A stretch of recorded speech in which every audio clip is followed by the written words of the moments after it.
所以咱来关心伫南投的一间小食店的头家，伊昨日杀一只刺龟，就陪朋友做伙来食。想袂到过顿工，这8人煞是感觉身体无爽快，去互医生看了后，加在是无性命的危险。不过，这个头家被发现的时阵是已经明显死亡。小署除了要做化验，调查这只刺龟是为倒位来的，嘛无排除会照食安法来裁罚。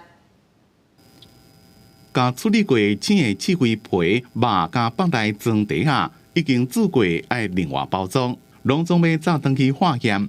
因为25暗伫南投清境开小食店的姓洪的查某人，自刺龟分配亲戚朋友食，过当工有人身体无爽快，姓洪的头家互人发现时阵已经明显死亡。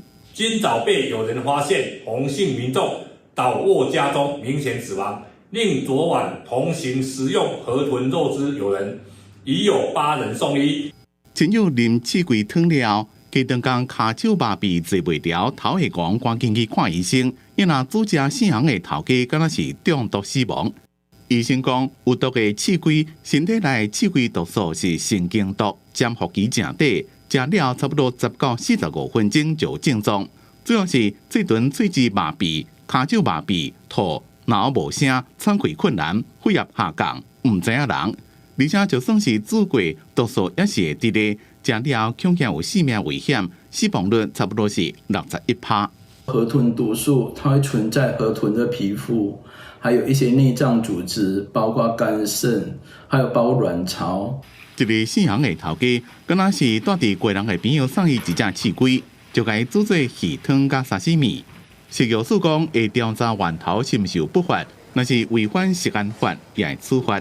违者依同法第44条处新台币6万元以上2亿元以下罚锾，情节重大者，并命其歇业。